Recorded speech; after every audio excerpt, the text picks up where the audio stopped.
to the republic for which it stands, one nation, under God, indivisible, with liberty and justice for all. Guns, self-defense, concealed carry. This is the Patriot Defense Podcast. From the war room in Idaho's high desert, here's your host, Todd Eccles.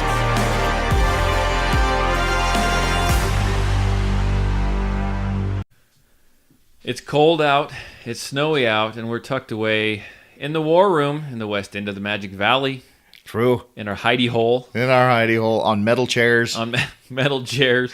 I got the heat on, but these baseboards are not keeping up today. Yeah, my backside's a little cold here, Todd. It's good to be in here, though. It's better than... We got like a freaking blizzard outside. Serious. It turned back into winter out here. It did, and I'm kind of upset because the outdoor range was getting perfect to shoot on almost. Yeah. It's dry, and now it's going to be just... I think we're supposed to get 1 or 2 inches of snow tonight. Yeah, tonight. Just tonight, which is unusual around here. Yeah. So I had a good day. I had two different classes today at the indoor range. Yeah. Fired up the shop heater in there, and it stayed nice and warm. Good. Just a good day. I had an older couple this morning, and the lady she guess she can fire a rifle. She can shoot a rifle like nobody's business. Did she bring a rifle? No, not at the indoor range. She brought she brought some handguns, and she had some of mine that she was using as well. And she was really nervous and really scared about to shoot this handgun. First shot, she takes the bullseye clean out of the middle. What was it? What kind of handgun? Oh, what was she shooting? I believe she's shooting my XDM. Nice. Yeah, first shot, and she was so thrilled. And by the end of the class, 2-3 hours long, by the end of the class, she was like, "Give me some more ammo." I mean, she was loading and just going. And I had 3 people in the afternoon class, same thing. They were both shooting real good. In fact, the 2 guys that were in it, they'd shot a lot before, and they were working on trying to shoot with both eyes open. Okay. And one guy brought his wife, and she was a little nervous when it comes to shooting, but she was a pro by the end of it. So it was a good day. What were they shooting? They brought an old XD. They brought a revolver, Smith & Wesson 357. Oh, nice. I don't know the model. Nice. It was a revolver. They all looked the same to me. Of course. They brought what else? He had a big old Taurus, big old full metal frame Taurus. Kind of looks like a Beretta. Yeah. And Okay. Yeah, I know Taurus made a copy. Yeah, that looks like the 92. He was shooting that, and everyone shoots my guns too. Yeah. By the way, I've got a little. I was going to bring it and show you, and I think I know what the problem is. My XDM is finally giving me issues. What? There is it wouldn't always. I don't think the firing pin was going forward like it should. But at the top of the slide, there's a little roll pin that I think helps hold that assembly. It started to come out. Okay. And so I'm just going to tap it into place, and I think that'll be the fix. I just didn't have anything to tap it into place with. When's the last time you cleaned it? That's the last group of guns I actually cleaned. So that was only a month ago. Okay. So maybe all that carbon I loosened up. Oh, yeah, something broke loose. There you go. A whole bunch of carbon. Now you got it floating around in there like sand. I say I'll fix it, but if you look down on the desk there by your mic, I still haven't ordered the part for that. You haven't got the part for your revolver yet. No, it's still there. One of these days I'll do it. The poor thing. It looks so lonely. It does, and you cleaned it and everything, right? Yeah, and she's ready to go. It didn't take much because I'd cleaned it before. I mean, granted, it was a couple years ago, but you haven't shot it enough to dirty it up that much. So I'll get the parts one of these days, I guess. Just too much work, too much everything else, and I hate talking on the phone. You don't like answering text messages? I'll answer text messages like a big dog, but I hate calling people on the phone. I hate the phone too. I hate it. And it drives my nurses at work crazy because I hate talking on the phone. Yeah. I hate it. I want someone else to call, get them on the phone, and then I'm okay with it. But I hate the initial... Is this off topic? Wait. It's freaking cold in here. Right? Maybe our brains are numbing up because it's so cold with the freaking Idaho winter now. Baseboards on. They're on. I got some hand warmers in one of these drawers. I'm fixing to break them babies out. All right. Yeah, I got my hands in my pockets. I think it's because the wind's blowing. If I turn this heater on, it's too loud. Yeah. When I was driving to work yesterday, I drive up north, have to go over this little, I don't know if you want to call it a mountain range. It's a foothill range before I drop down into this valley called the Camas Prairie. It was -8 as I was going through the pass up there. Were you tough? Were you on your motorcycle? Oh no. I still can't start my blasted bike. I had an appointment set up to go over to Boise, but then when I went out to load my bike onto the trailer had a flat, and then all the lug nuts on it were rusted, so I couldn't get the lug nuts off. And not for lack of trying, I got out there with a wrench, and boy, did I crank on those things. I was banging them with a hammer. I sprayed them with G96 to loosen them up. After the show, do we need to talk about leverage and cheater bars? I tried. I didn't have anything that would give it even longer. Like 5 foot long, dude. If you could lift a building with it. Serious, I need to get something like that. But I was so frustrated with that blasted thing. I was calling it all sorts of names. I need to go to confession now. Because of that stupid trailer made me so angry. Even the wife was like herding the kids away. Daddy's needs daddy time. Let's leave him alone. Anyway. Well, that wasn't really Second Amendment related, but we'd like a little tidbit about Dean's motorcycle. Of course. Week. My beautiful Indian Springfield in Indian Springfield red. There you go. That won't start! Waste of money. Right. I have a $12,000 paperweight sitting in my garage till I can get it down to the dealership to reprogram the key fob. Anyway, so I didn't do too much this week. Though I did start, because it got cold again, I started wearing my big jacket, my big motorcycle jacket again. Yeah, so you carry a bigger gun? Well, I was carrying my GP 100 357 mag, and it turned out it's just too big. The thing is just too big. It's only got a 4-inch barrel, but oh my gosh, it was heavy. It was actually pushing down through the bottom of the pocket. You need a little CrossFit in your life. Something, yeah. Oh, Todd. Yeah, I got to exercise. Right? So I took that thing out of there, and then I put my Glock in there, and I started, and it fits better. It's got a little elastic, it's got a pocket on the inside of the jacket, a little elastic band on the inside, so the trigger is covered, and it's not going to move around and shift in there. So you're getting more and more Sons of Anarchy like every day. Oh, pretty much. Now I'm carrying a fancy jacket, and right, packing your and Glock, a black gun in it, and I took all the it's got zippers all over it. It's just got vents, so I can open up the vents and cool off when I'm riding. And I can't use the zippers with gloves on, so I had to put pull tabs on them. And I went and got some little skulls that are beads, and some leather tabs. And I tied up all these little tassels on that have skulls on them on my jacket. You should see the look on his face. He's getting so excited talking about it. And I look great when I show up to clinic. Yeah, here's your doctor. He'll see you now. I get excited talking about little tassels. Never mind. Oh my gosh! So, anyhow, next week's podcast, we are actually going to tattoo Patriot Defense on Dean's back. All right. I'll get the gear. We'll get it done. It'll be a live Instagram feed. Oh boy, yeah. So anyhow, did you do anything else? Well, I switched out. I took that Glock out of my church carry rig, and so now, I put in its place my my Smith & Wesson Model 29 it's 44 Magnum. So now I carry a 44 Magnum at church. Oh, sweet! Right? That's I mean, no one's ever going to see it. No one ever knows it. It's not even going to print because of the way that I carry it. No one's ever going to see it or know it. But holy cow, that thing's heavy too. Big gun. I like it. Yeah, it's a monster. So, and I haven't cleared this with you, Dean. Yeah. This is actually just as you're talking here. This is talking about a Patriot Defense tattoo. Yeah. If somebody out there gets a Patriot Defense tattoo, I will give them a free class. 2 free classes. Or I was going to say, you're going to give them a free hat? If you get a Patriot Defense tattoo of my logo somewhere, I don't even care if it's on your butt. But if you can prove to me that you've got this, you're going to get 2 free classes, a ball cap, a beanie hat, and a Patriot Defense sticker. Now, you're going to go out and spend like $500 on a tattoo in order to win $30 worth of swag. Actually, 2 classes is $200. Oh, right. Oh, yeah. Never mind. No. We're $230 worth. I'm just spoiled because I get to come shoot with you anytime I want and get instruction. And, so, a tattoo. Someone needs to get a Patriot Defense tattoo. Oh, gosh. And some kind of bonus if you tell me you're getting it done and I get to come record the whole thing. Oh, yeah, and post it on YouTube. Post it. Yeah, I'm going to post it on your Facebook. Man. That's freaking awesome. Killing me. Anyway, back to what did I do? What'd you do?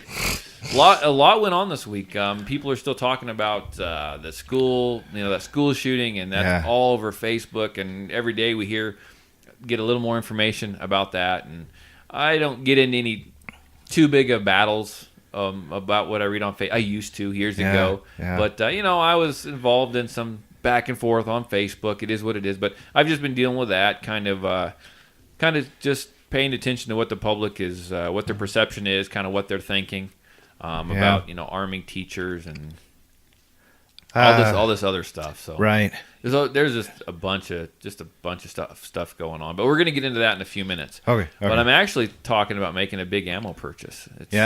It's time for more ammo. I'm looking at your stack here, Todd, and it's small. That's small. I need more. Holy cow! How many rounds of just 9mm? How many rounds of 9mm do you got sitting there? I didn't count. That's tomorrow's project. Oh my gosh, counting it. Yeah.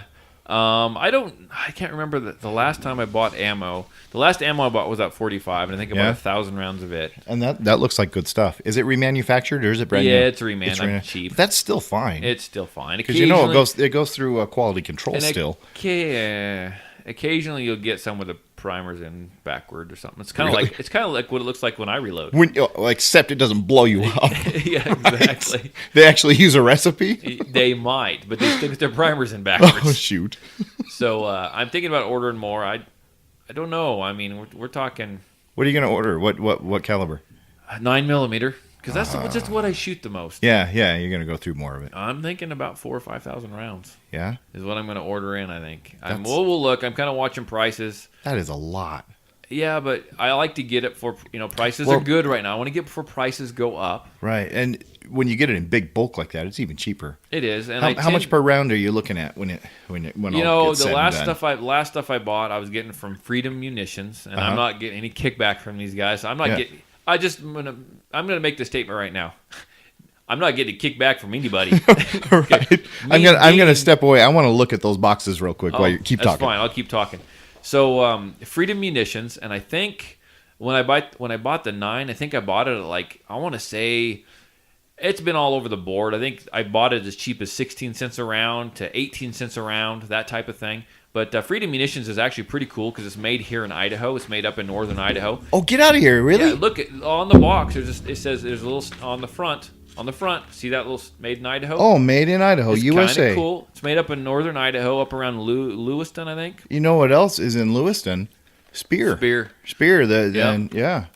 And so I get this, and it's cool because you can order it if they're not behind, which they shouldn't be right now. You can order it on Monday, and it'll show up at your house on Wednesday. They're a little behind? No, they shouldn't be. I have a big behind. Yeah. Sorry. That's the wrong podcast, Dean. This is ball aiming. Podcast on the side. Dean, the love doctor. Oh, shoot. Anyway, I'm so sorry. I'm still a little sick. I apologize for coughing into the mic. So this is all about ball. Yeah, it's ammunition. all ball. It's just target ammo. Yes, it's target ammo. Just target out, and your 9mm here is 115 grain. Yeah, so I must buy the cheap stuff. It's just poking holes in paper plates, man. Right, and your 45 ammo here, it's 230 grain. Look at it. Oh, but it says hollow point. Yeah, it's not really. No. It's not good hollow point. It's like someone took a drill to the freaking chunk. Just look, you'll see. Are these plated or are they real? They're plated. Real. They are plated. I don't know. Jacketed. Instead of I don't know. Real jacket. Oh, these are plated. Okay, that's why it looks That's why it looks like someone took a drill and just drilled it out. Yeah. Looks like you can stick and it's actually looks like you could stick an Allen wrench in there and twist it out. Yeah, so they're just basically target. I think that was maybe all they had at that point. Yeah. But plated bullets are still good and they're less expensive. I'm just poking holes in paper plates, man. So I don't know if I'm going to order from them, but I found a place out of Utah called Octane Ammo or Octane Munitions or something like that. Sounds hot, Todd. Yeah. And right now, I'd have to look again and know the exact number, but I want to think I can order. I wanted to say I looked, and I think I can order 1,000 rounds for $50 less than Freedom Munitions right now. Oh wow! So I'm thinking about ordering a bunch for them, and they have a flat rate, $20 flat rate shipping, so that's not bad either. Are you kidding? Well, no matter how many. according to what I read, Freedom Munitions actually, I don't know if they're still doing it, but your first order, they would actually be freight free. And so you what you do is you get together with all your buddies. You'd pick an address. You'd order it, have it sent to that one address. That address was on file, and no one had to pay freight. And so next time you donate a bunch of money to your other buddy, have it shipped to his house, and so you get free freight. Oh, you just work the system. Wow. So I can't believe that because ammo is so heavy, especially yeah. So you get 1,000 rounds. The UPS that's a guy lot. doesn't like it when I order ammo. Oh, I bet it's like ordering lead. He was bringing it up to the door, and then that last time he brought it, he set it at the end of the sidewalk. Sinking into the mud because he's weighing him down. He might be. So anyhow, so the stuff you get from Utah, the octane arms. What kind of is it just ball ammunition? Yeah, is it that's plated? Is it jacketed? I haven't bought it yet. Uh-huh. I'm looking at it. I heard about them, so I'm looking into it. I might give it a go. I like the difference between plated and jacketed.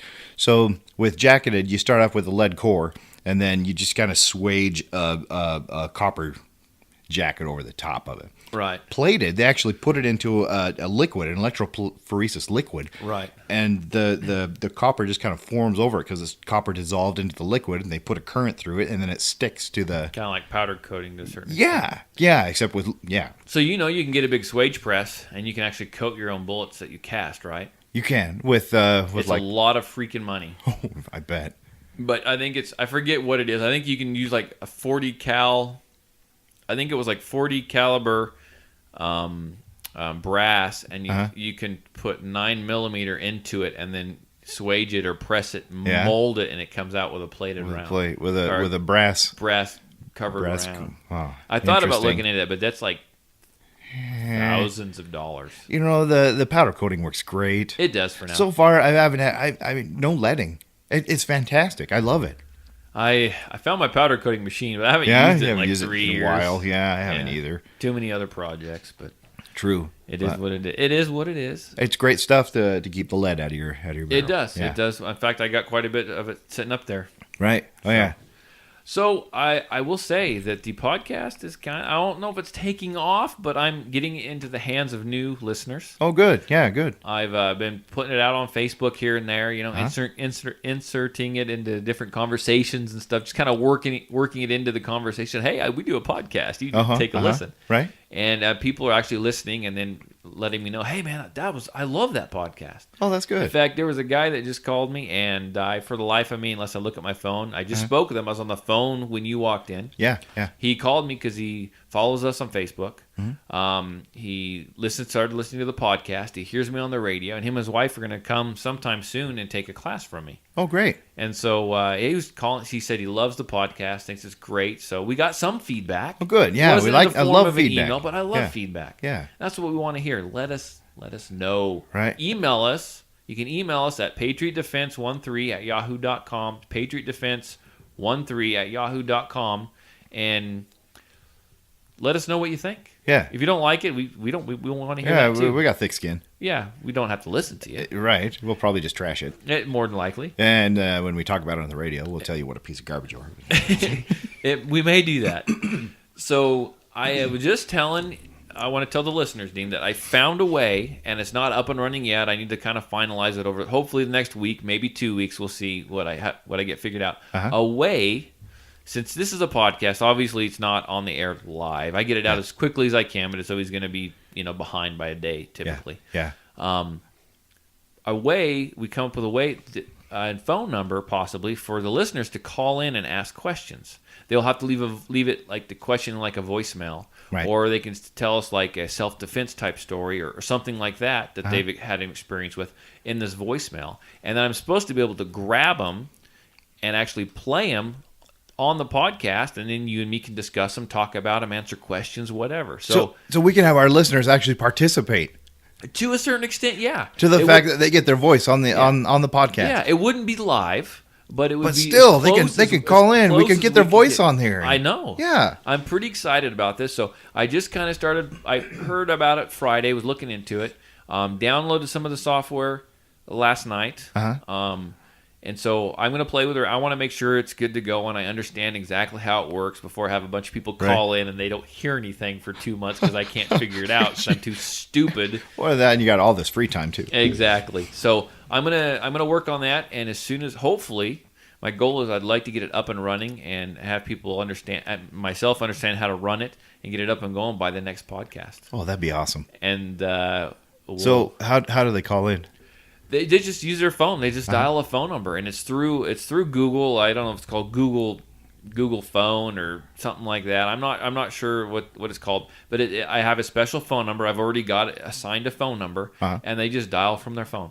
Oh, that's cool. They just dial from their phone, and when it beeps, just leave a message. I think it'll say, "What's your name?" and then you put your name, and then when it beeps, you just leave your story. Now, I don't know how long they're going to have. It's 3 minutes, 5 minutes, but they can always call back repeatedly, and I'll get all the information figured out. I don't have the details. I just don't want to go into it too much, but I'm pretty excited. That's awesome. So now my biggest fear is we're going to put this number out there. Freaking nobody's going to call. Of course, because we have like 3 listeners. And after today's main topic, we may irritate some more people. Right, we went, yeah. But I'm excited. The podcast is still small, but it's kind of growing, right? Yeah.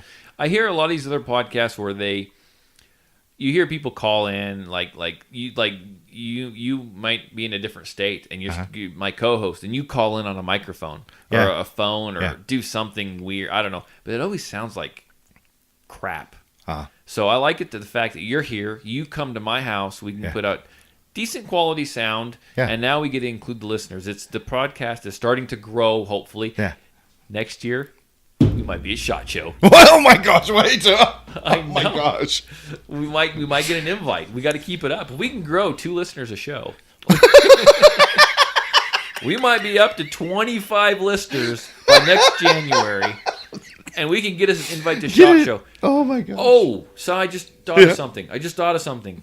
My thoughts. I was thinking about him today, and I'm going to try to get him in here sometime for kind of an after action. Who's that? Eric at Napa. Okay, yeah. He on the side. His dream was to be going to law enforcement. Today he's trying to get into the reserve, or I don't know what it is, but he had to take some physical test and go in front of a board of people today, all day long, and wonderful weather to go out and exercise and run. And was it in Boise or was it? I don't know where he was doing it at, but he had to go do that today, and so my thoughts are with him. And in fact, I will text him later on and see how that went. Yeah, he was really nervous. Yeah, he found out what the physical test was, what the PT test was, and he's been working towards it for months and months and months, but he was so nervous. I went in and talked to him. It was even on like Tuesday. Yeah, and he was at work and he couldn't even talk to me. He was so beside himself. Oh, Eric, with nerves. So I hope it goes well for him. We'll have to get him on here maybe to talk about it. Yeah, tell us the experience. That'd be great. Yeah. So I don't know. I wonder if there was a shooting test. Probably not. They probably just figured they could train anyone up. Because anyone can do that job. Is that what you're saying, Dean? No. That's why they have the physical fitness test. To see. So, we'll see. And we learned this week that not everyone can do that job. You know, if you've been following the news this week, we've been more and more is coming out about this shooting in Florida. Yeah. And I'll give you kind of my take on it, and I'm sure you'll hear more from me. And actually, Dean, I'm going to let you explain what happened. Sometimes I'll be honest with you, I know where my weak points are, and you are a lot more fluid and a lot better with words than me. I'm just probably going to get worked up. So it's all good. I'll let you talk about it. I think this kind of works us all up. They came out this week. Well, first off, they had the CNN town hall meeting that I don't know, it was just a hate fest.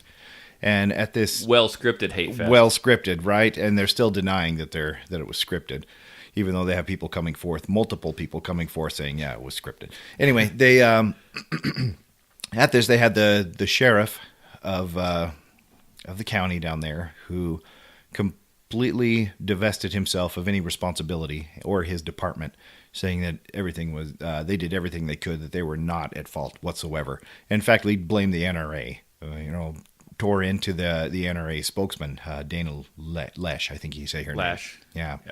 Anyways, and then the next day it comes out that there was a resource officer on scene, and the resource officer was in uniform, had a weapon, and they saw from video footage that he did not go in and confront this murdering cockroach He stood outside, took up a position, and held his ground, did not go in, didn't try to do anything to help the situation. And this is, this comes forth, but the thing that's crappy is that the sheriff was on the show the night before saying that they did everything they could, that there was nothing wrong with his department. And yet he knew that this guy stood outside and didn't do anything. The unfortunate thing with this is we have no idea about, this guy, what's going through his head. Does he have PTSD? Does he have mental problems as well? Does he have any experience whatsoever going through a situation like this? And in addition to this, we find out there was later more sheriff's deputies that showed up and sat in their cars and waited. They didn't go in. They waited. I don't know if this is a part of their training to wait until SWAT shows up, or they're being blamed as cowards as well. But that's kind of the situation. I look at it a different way. Okay, yeah, these people are supposed to, well, we get into the whole protect and serve thing because there was actually a Supreme Court case that says they are not required to even protect. Okay, right. There is, and that's they huge. are not required to protect. So I don't know what was going through his mind, but it's an interesting thing how someone will react to a stress-filled dynamic situation like that. Everyone's going to react different, okay? We always need to make sure we train and develop our muscle memory to be able to better handle situations like this. Right. Everyone's an individual. We're all going to display very different physiological and psychological reactions to things. We talked about that in my class, fight, flight, fight, freeze up, whatever, okay? We all display different things. Well, I wish we could get at least a statement from this fellow saying what was going through his head. Was he just following training? Was he trained to stay put and wait? Do you really want to? Do you think he really wants to come out and talk about this anymore? Oh gosh, he's been just demonized. Yeah, he's been completely demonized. I guarantee he's going into hiding. Anyone that even tries to talk to him, I'm sure they're just going to tear him a new one. Yeah, should he have acted differently? Maybe, but at this point, I'd like to think that the guy would have the gumption to at least go in and try to do something. You would think, but he could have. We don't know how. I don't know how I'd react in that situation. You don't know how you. I don't. Maybe you're right. He'd been with the force for a while, but that doesn't mean that he'd ever been in a situation. This guy is at least a 20-year veteran, waiting to 20 years. Now this brings up another point, and this is completely unverified. Who knows? But was the guy just waiting to get his pension? Is he waiting to retire just to get his pension? He doesn't want to go in and get hurt. I don't know. That's a real jerkwad thing to say about this guy because we have absolutely no idea. You're right about what's going through his head. What are his personal experiences? Who knows? But that was my personal feeling is that's a breakdown in training. The guy should have. Could be. The guy should have. He's called on to protect and serve. I think there's a certain expectation from the public that our officers are going to be trained to handle situations like this and not freeze up. But yeah, where do we? I guess I'm starting to venture away from the shooting. You say that there's the public. Depends on the officers, but we need to also depend on ourselves. We need to be the first responders. Absolutely. And unfortunately, firearms, that was a gun-free zone. So I don't necessarily blame that officer. I blame the federal government. I blame the state government for creating that, for mandating that as a gun-free zone, which in my mind just equals state and federally mandated killing fields.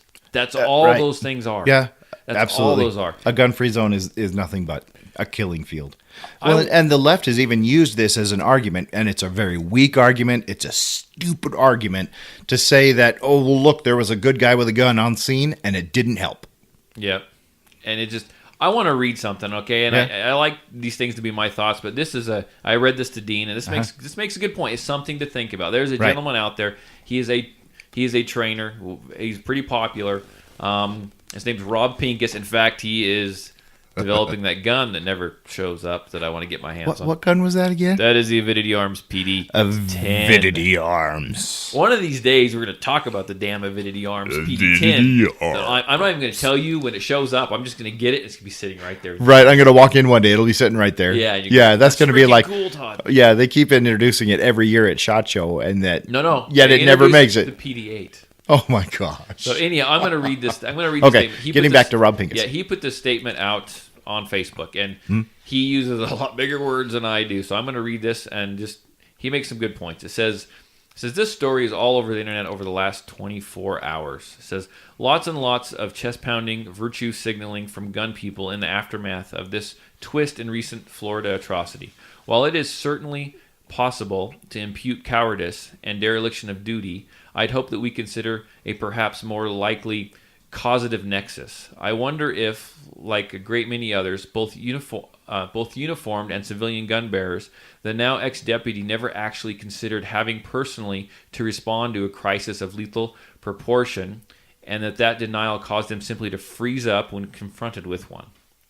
Perhaps as he struggled to process information and find a productive course of action, he defaulted to the dusty, half-remembered response plan called establish a perimeter and wait for SWAT, because that was an old plan. That was the training before Columbine, right? Before Columbine. And then it was go in and stop the shooter. So that kind of training works for hostage situations, but this is not a hostage situation. So it says, but he's been with them for 20, 30 years, whatever it is. It says, overwhelmed by stress in this hypothetical, he grasped the first strategy that seemed helpful, though it also gave life to the false belief that it couldn't make things worse at least.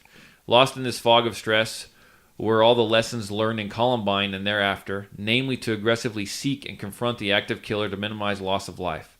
Before we make a scapegoat of the sad fellow, though, let's first be honest about how fully we inhabit our own actual daily risk profile. Complacency and denial make a lethal cocktail, but if we learn blood lessons, we may not have to drink it. So what he's saying is this guy, he didn't know how he'd react in a situation like this. And he fell back on the years and years and years of training, which was secure the perimeter and wait for SWAT. And we don't know what else is going on in his mind. His stress level's high.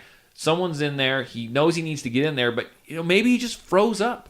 There is in my class, there was about 2 or 3 years ago, there was a dad that took the class. He took it with his wife and then 3 adult children. And we started talking about fight or flight. Right. And his kids and his wife were giving him a hard time, and he raised his hand and said he had a story that he wanted to tell.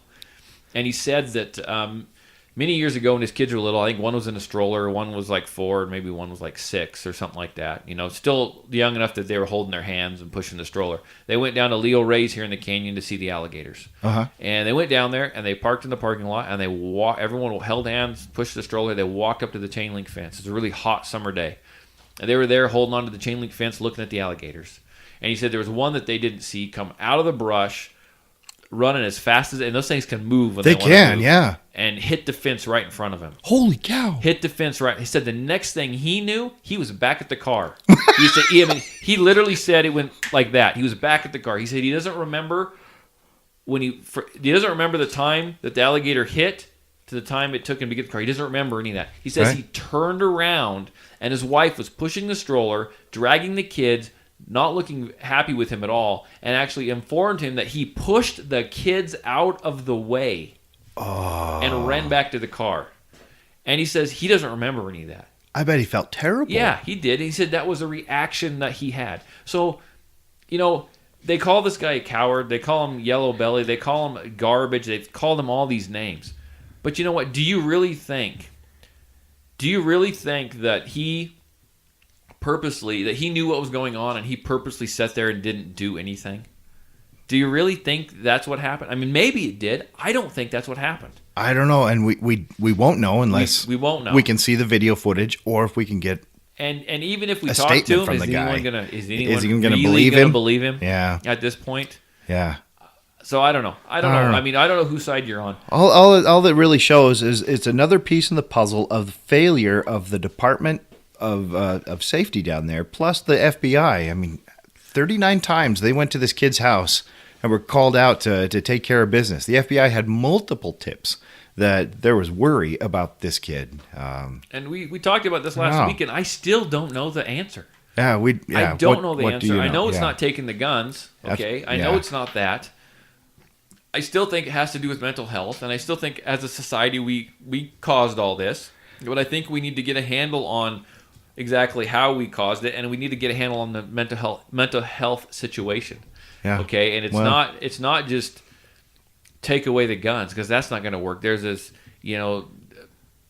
moron down in Florida who's talking about taking the firearms away, not allowing anyone, unless you're 21, you can't purchase a firearm. Now, right now, you can't purchase a handgun until you're 21 federally anyway. Yeah. But like, a 22 rifle, a shotgun, something like that. You can purchase. So it's all firearms, not just a semi-auto. He didn't. I think it's all firearms. Or the AR-15. The fantastical assault weapon. The black gun. Yeah, what is an assault weapon? For Exactly. Pete's sake, how do you define that? You don't. Right. So he's saying that you can't buy one until you're 21, and you can buy them right now when you're 18, unless you're law enforcement and military. Yeah. And I didn't make a lot of friends because I jumped on that and said that was crap. All they're trying to do is create an elite class of people. Now, our law enforcement and elite class, I don't think they're elite class. I think they're special for what they do. Yeah. My hat's off to them for doing what they do. Do I think military is an elite class? No, I don't think military is an elite class. I am thankful for their service. I am thankful for them. I am thankful for what they've done. I do not discount that. But that doesn't give them more rights to their Second Amendment than it does me. Right. Okay. And I think if you were to talk to a veteran or talk to a military personnel, they go and they fight for my rights. And I wouldn't think that they'd want to see me without my rights and they can have them, but I can't type of thing. You know what I'm saying? If they're in it for the right reasons. I could be wrong. We may have lost 2 more listeners. I don't know, but I mean that's what I feel. Right we now. lost the whole country of Sweden. There we go. Another thing that's been going. I mean, what do you think? What are your thoughts on that? I'll let you touch on that. I don't know. We were talking a little bit about this before the show about how there's assholes in every subgroup of people out there. Right. There are really good military personnel, guys that are in it for the right reasons, that really do have the moral high ground. They're there for the right reasons. And then you have these guys that expect to be coddled after their service, that use their service as a moral ramrod to get special treatment. And those guys weren't in it for the right reason. So, and it's not just military; it's law enforcement. I mean, we even had a cop here locally who the guy was not a good guy. I mean, there was big controversy because he shot someone's dog, and dog wasn't a threat. And after the investigation, it found out, the guy just wasn't a nice guy. He's law enforcement. He's out there trying to do a tough job. Right. But he was still a jerk. And I want to add to what you're saying. And we're not picking on law enforcement. We're not picking on military personnel. You said there's assholes in every group of people. There are, and we're talking every group of people, not Everyone. just law enforcement, not military. Every group Yeah. of people. And we're not just picking on them. So there's bad apples in every bunch. And I want to point out that you shouldn't be attacked for your opinion on this, Todd, because I've seen you personally go out of your way to help veterans. And you haven't tooted your own horn about it. You haven't tried to get out there and promote your own company because of it. But you have helped veterans in the past. I've seen it. I am a personal witness of that. I appreciate that. I mean, I do what I can. When I get the opportunity to do so. I'm not always out in the. I'm not in the public eye. I don't have a storefront. This is my storefront right here. This is my 2 acres. The podcast and the war room. In the war room. No one just shows up here to visit. Yeah. And I'm going to guarantee you, if they do, I catch you they're gonna coming get... down my half-mile drive and I don't know who you are, you will be questioned, and there probably won't be much of a visit. Well, you've got a sign on your wall over here, a warning sign that says, due to the high cost of ammunition, there will not be a warning shot. That's right. Right. So anyhow, I don't get these opportunities all the time, but when I do get them, I do try to help out and follow up, where I can. It's what I do. I think it's the right thing to do. Right. So it is what it is. I mean, that I have my opinion on things, and I hope everyone understands kind of where I am, where I'm coming from there. So the next line of thinking is everyone's saying, arm the teachers. Right. Okay. Do we arm the teachers, Dean? What do you think? We didn't talk about this, so you don't know my thoughts on this. So here's my thoughts and feelings on this. Give them the opportunity to get the training. Make it voluntary, because if any of the like the coach and the ROTC guy that were gunned down, if they had been armed, they could have taken care of business right there in the school. So, but at the same time, you've got to make it voluntary, and don't broadcast to the world who is taking part in this. I mean, I don't think you even let staff know who's done it. Make it really quiet, make it on the down low, so that you don't know whether or not anyone in there is going to be armed. But there's definitely a possibility that someone's going to be in there that's going to shoot you dead if you come in there and try to cause problems. I agree to a certain extent, and I'll tell you where we separate. We get off the same path here. Sure. I agree. Let teachers carry, but and we agree the same. Do not require them to carry. What I want to see happen is, what I say is, if there are teachers out there, so I'm going to say do away with gun-free zones. If there's teachers out there that already carry in their that can still carry in their spare time, because that's what they believe in, let them extend that to work. Let them carry at work. And maybe to make all the damn liberals feel a little bit better about it, give them a little extra training and pay for it. That's where like the class that you taught down at Three Creek, just situational awareness. Right. And you know what? Something like that. Hopefully they already do know it. Something like that could be done. Hopefully, if you're going to conceal carry anyhow, you feel the responsibility to go out and seek that training, just to be a responsible human being, a responsible person that carries a firearm. Yeah. So, in the state of Idaho, if they want to allow, they can come up with all different. The school boards can come up with all different things and requirements that they want. I say let the ones who already carry. Right. And then let the training world fill in the gaps, because they'll fill in the gaps. There's plenty of classes that they can take. Trump also said, we'll give them a little more, or we'll give them a little or we'll pay them more, we'll give them an incentive. Yeah. I think that's the wrong thing to do. No incentive should be given. Incentive enough is being able to carry at work. Okay. Yeah. You start giving someone a little more money to carry at work, you're going to have everyone there who just wants the money. All of a sudden, everyone's going to want to carry, and then I think you're going to have pandemonium. The people that do it without the incentive, they do it because they believe in it. They want to protect their students. Those are the people that are going to do it right. The people that aren't going to have any accidents. And I also don't think that the teachers that carry should be instructed. Your job is not to hunt down the active shooter. Your job, the reason why you carry, and it's the reason why anyone should carry a firearm, in my mind, is to protect yourself, protect the ones you love, teach them how to lock their classroom, lock the closet where they're hiding with the students, and protect the students. If the fight comes to them, then they're prepared. Then they are prepared to defend themselves, defend their students, take action against the active shooter, but they should not run around the hallway looking for the active shooter. They're not the police. Exactly. They shouldn't be expected to hunt them down like Tom Cruise. Exactly. If the fight comes to you, comes to them, that's what they need to do. They're able to protect the students. Right. My thing is when my kids are at my house, they are protected. If I'm going to send them to school, and it's required by law, I send them to freaking school. Right. Then you better damn well protect them there as good as I protect them at my house. Right. If I'm going to leave with you for 8 hours a day. That's the expectation. So, they carry at home, and they want to carry at school, let them carry at school, but instruct them they are not to go out and be a hero. They are not to hunt down the active shooter when he shows up. They are to still barricade themselves in the classroom and protect the students. Right. It's the get out if you can still. Right. It's the run, hide, fight. So you're armed, so you can get the kids out safely if you need to run. Right. If you need to hide, you have a firearm to protect the students in case that classroom door or whatever, that barrier is breached. Yeah. And then if it comes to you, you have the firearm so you can fight. You right. don't go looking for the fight. That's never the answer. Right. Absolutely. In my opinion. And I think that's a distinction that the left is having a really hard time wrapping their head around, saying we cannot arm teachers. We don't need more guns in schools. Where the argument seems like they're saying just the mere fact that it's present is going to mean there's going to be more deaths.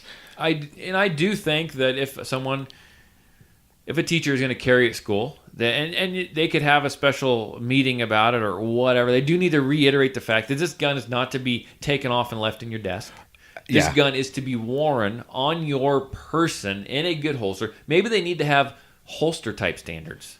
Right. A good holster. They need to come up with some kind of good holster for them to keep it in, to conceal it from the students. Don't leave it on your desk. Don't leave it in your desk. Don't leave it locked in a drawer somewhere. That's not going to do any good. Right. I mean, I knew kids that would get into the teacher's desk when the teacher walked out of the classroom. Yeah. So keep it on their person, not in their purse, not in a bag, on their body, on their person. And make sure that it's concealed so no one knows that it's there. Right.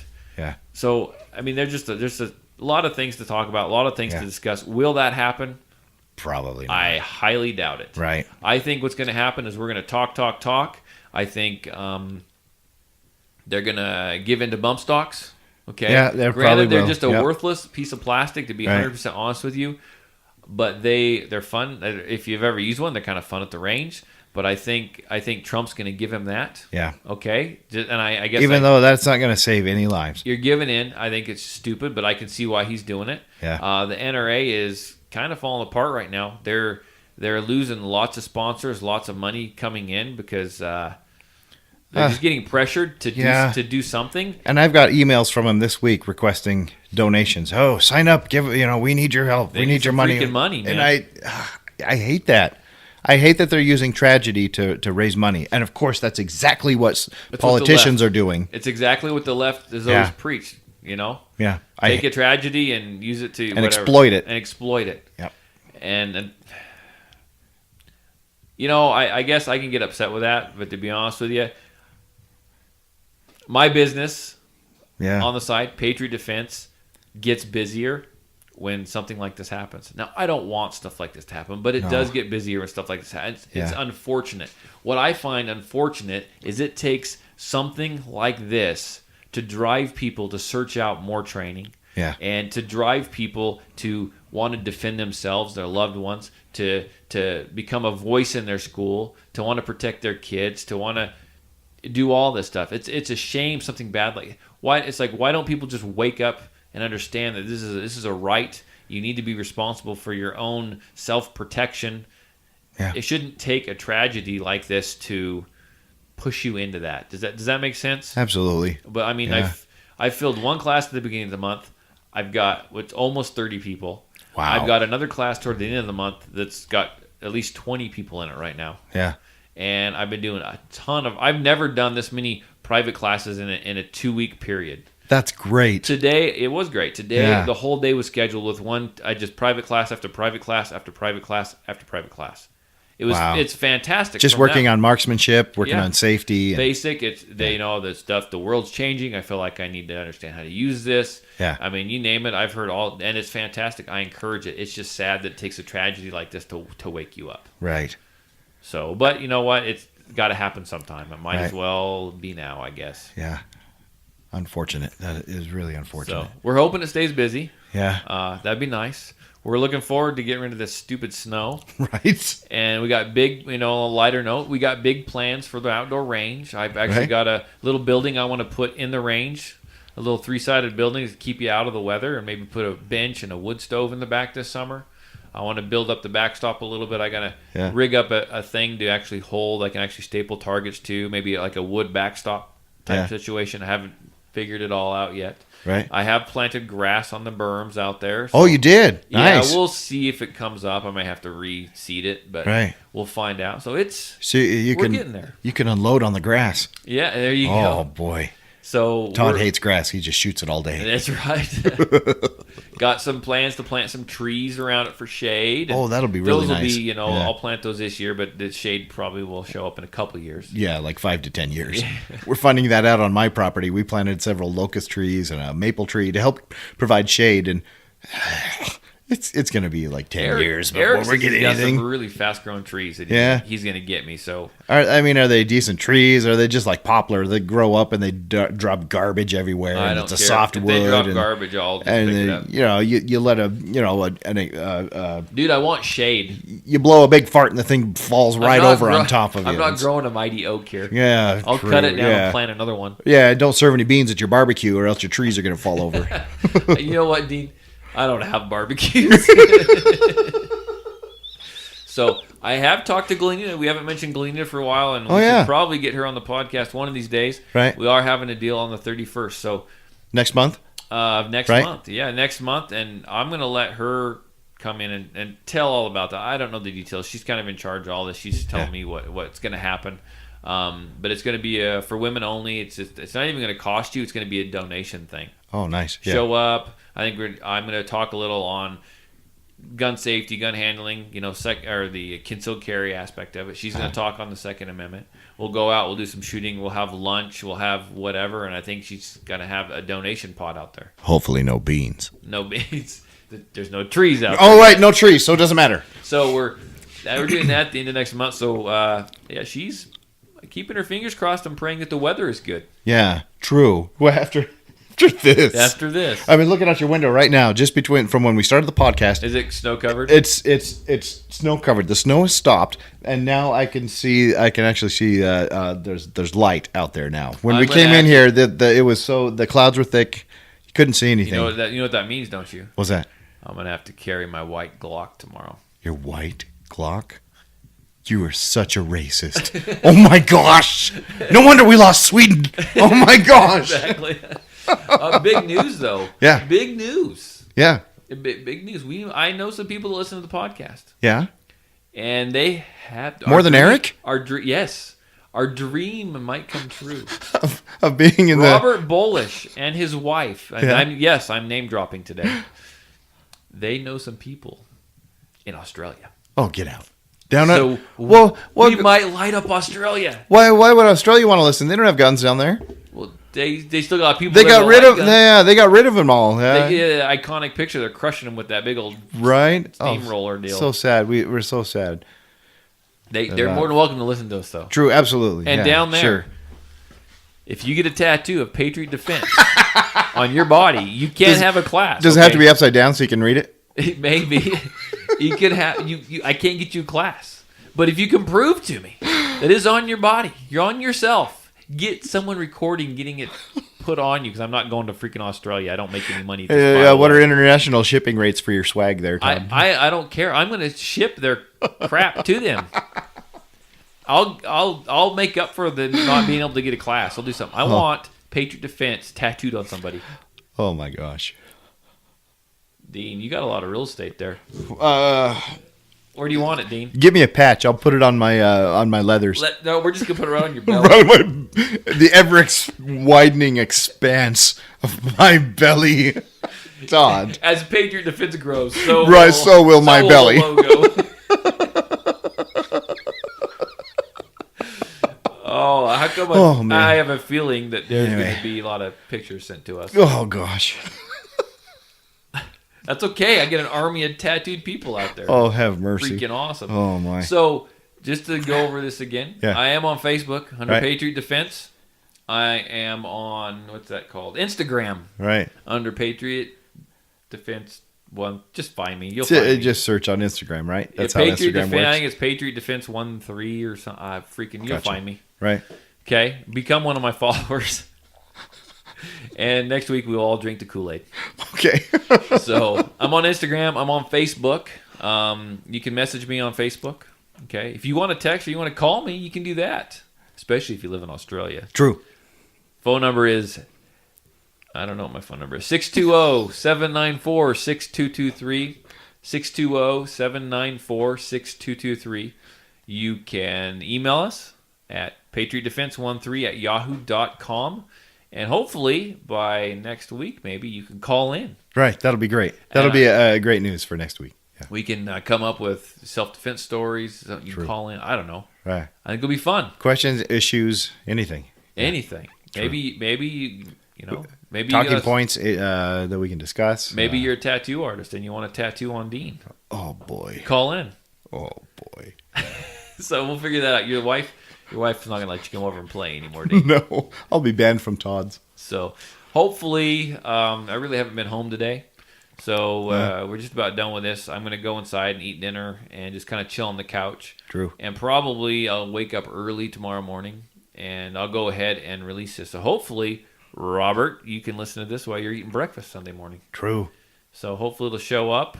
And anything else, Dean? Oh, I got nothing. It might be our longest show nothing. ever. By the time we add the intro to this, we might be up to like an hour. Well, good discussion It was a good discussion. on important things. And I don't know that we solved anything. I think we more or less just vented No. our opinions, and I do True. know that they varied and they differed quite a bit, but it is what it is. We're not here to solve the world's problems. We're just here to talk about them. Right? It's important to have conversation about it. It sure is. Yeah, it's therapeutic. That's kind of what the world is missing, the great Right. conversation. Instead, it's Right. just the great fight, the great It debate, is. the Just- great just- Facebook Just bashing. anger and yelling at each other and not Yeah. really talking. Exactly. Hate So, it. That's why I stay off of it.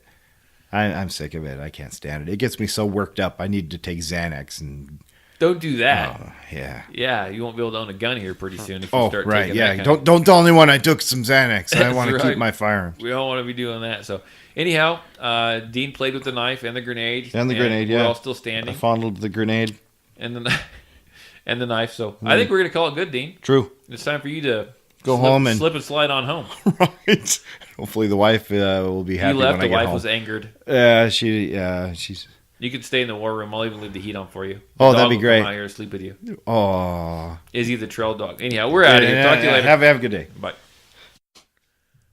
Okay, let's see if this works. You going to say something about ovaries and testes again? This Well, I did get an award from my nurses called the Love Nuts Award. Fantastic. From men everywhere across the world for my dedication to male genitals. Did it come with a medal? It printed metal on it. Nice.